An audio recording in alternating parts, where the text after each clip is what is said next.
हमने हमारे पिछले वीडियो में ASTC का कॉन्सेप्ट सीखा था। अब हम एलाइड एंगल्स के बारे में समझते हैं। तो trigonometric ratio of allied angles. तो कौन से एंगल एलाइड एंगल्स कहलाते हैं बेटा?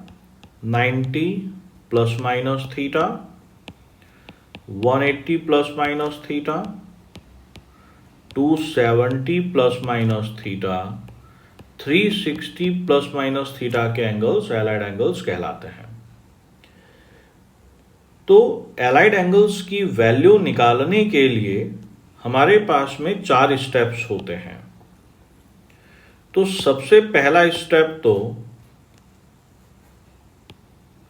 ये होगा कि हमें ये फाइंड करना है कि जो एलाइड एंगल्स हमारे पास में है वो कौन से क्वाड्रेंट में है।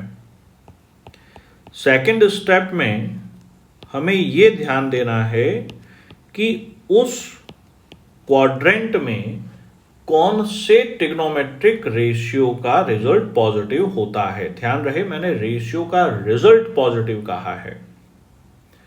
तीसरा स्टेप हमें यह ध्यान देना है कि 90 डिग्री और 270 डिग्री पर इंटरचेंज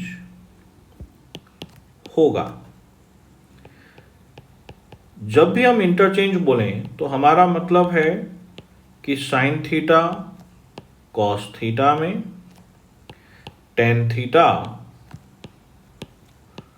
कॉट थीटा में और सेक थीटा कॉसेक थीटा में कन्वर्ट होता है। तो चलिए अब हम शुरू करते हैं trigonometric ratio of 90 minus theta.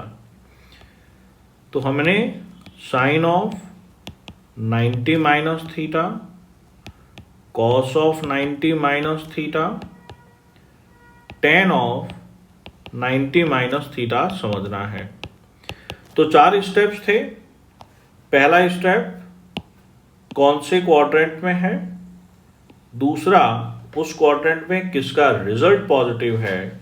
90 और 270 पर इंटरचेंज होगा लेकिन 180 और 360 पर नहीं होगा।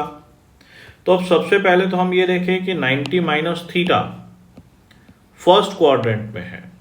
फर्स्ट क्वाड्रेंट में सभी ट्रिग्नोमेट्रिक रेशियोज का रिजल्ट पॉजिटिव रहता है और 90 पर इंटरचेंज होगा तो साइन थीटा कॉस थीटा में, cos 90 minus theta sine theta में और tan 90 minus theta cot theta में कन्वर्ट हो गया। इसी तरह से trigonometric ratio of 90 plus theta. तो अब 90 प्लस थीटा के ट्रिग्नोमेट्रिक रेशियो हमें फाइंड करने हैं।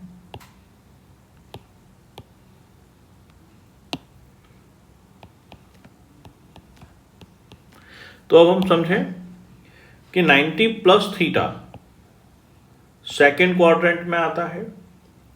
सेकेंड क्वाड्रेंट में ASTC साइन का रिजल्ट पॉजिटिव होगा। इसका मतलब बाकी ट्रिग्नोमेट्रिक रेशियोज का रिजल्ट नेगेटिव है और 90 पर इंटरचेंज होता है तो साइन इंटरचेंज होके कॉस थीटा में, cos 90 plus theta minus sine theta हो गया, tan 90 plus theta minus cot theta हो गया।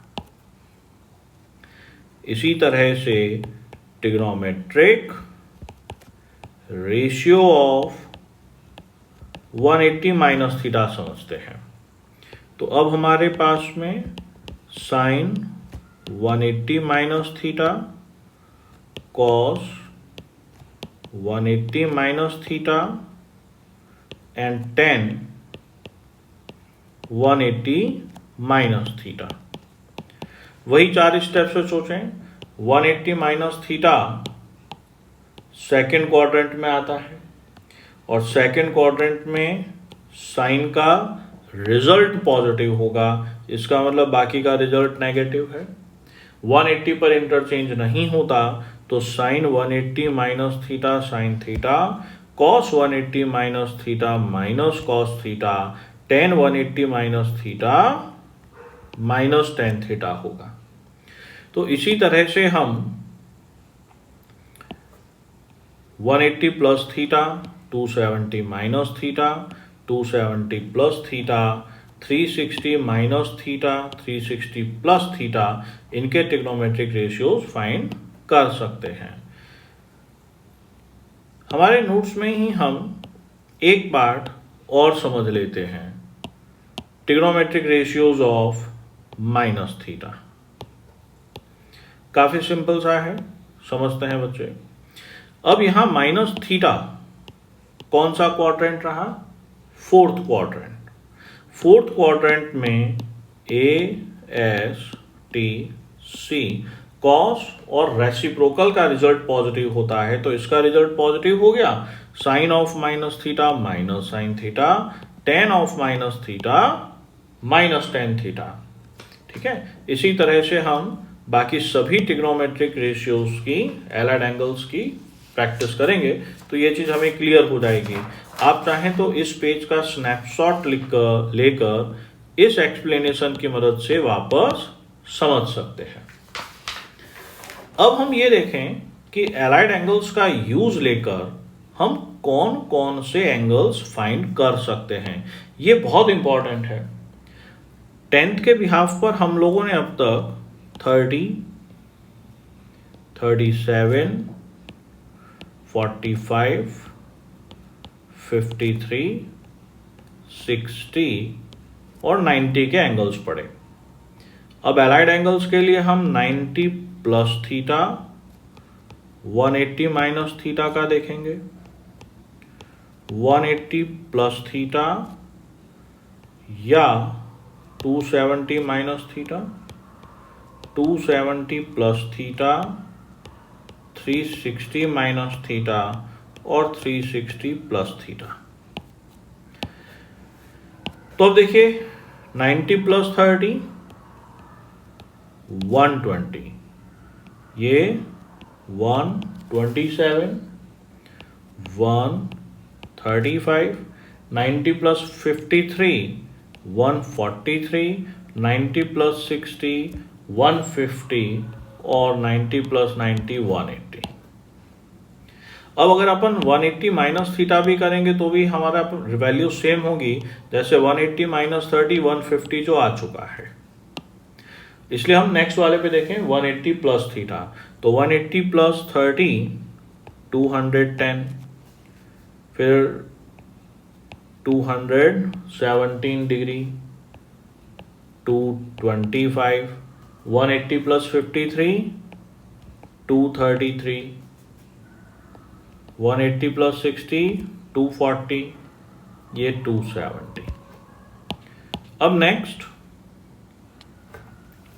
270 प्लस 30 करेंगे तो it will become 300,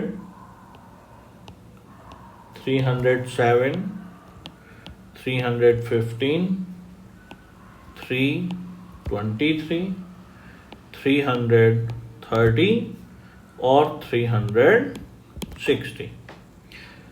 360 plus theta करेंगे तो ये हमारे पास में 390, 397 और इसी तरह से हम ये टेबल पूरा कर सकते हैं।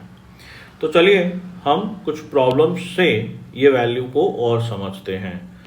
हमारे पास में नेक्स्ट प्रॉब्लम है, सपोज हमें साइन 120 का वैल्यू फाइंड करना है। तो हमारे पास में दो तरीके हुए, 120 को हम 180 माइनस 60 भी लिख सकते हैं और 120 को हम 90 प्लस 30 भी लिख सकते हैं। तो 180 माइनस 60 सेकेंड क्वाड्रेंट हुआ। सेकेंड क्वाड्रेंट में साइन का रिजल्ट पॉजिटिव होता है, 180 पर इंटरचेंज नहीं होता, तो ये हमारे पास में साइन 60 रहा जो कि √3/2 है। अब यहाँ पर देखें 90 + 30 अगेन सेकेंड क्वाड्रेंट है। सेकेंड क्वाड्रेंट में साइन का रिजल्ट पॉजिटिव होता है, 90 पर इंटरचेंज होता है, तो ये cos 30 रहा और cos 30 √3/2 रहा। एक और सवाल लेते हैं। सपोज हमें 210 डिग्री का वैल्यू फाइंड करना है। तो अब हम 210 को हम 180 + 30 भी लिख सकते थे, या 210 को 270 - 60 भी लिखा जा सकता है। तो अब हम समझते हैं 180 + 30। 180 + 30 हमारा थर्ड क्वाड्रेंट है, और थर्ड क्वाड्रेंट में 10 का रिजल्ट पॉजिटिव होता है। 180 पर इंटरचेंज नहीं होता, तो ये हमारे पास में 1030 रहा और 1030 1/√3 हुआ। इसी तरह से 270 - 60, 270 - 60 वापस थर्ड क्वाड्रेंट है। थर्ड क्वाड्रेंट में 10 का रिजल्ट पॉजिटिव होगा और 270 पर इंटरचेंज होगा, तो ये आपके पास में cot 60 रहा।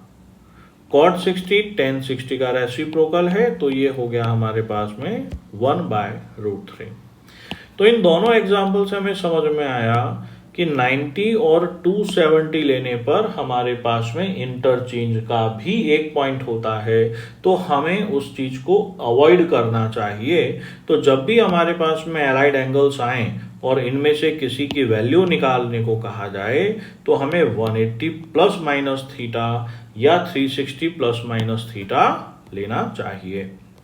अब आप सभी जने यहाँ पर नोट्स में प्रैक्टिस प्रॉब्लम 6.1 को करने की कोशिश करें। इतने सारे सवाल करेंगे तो हमारा कॉन्सेप्ट और अच्छे से क्लियर हो जाएगा।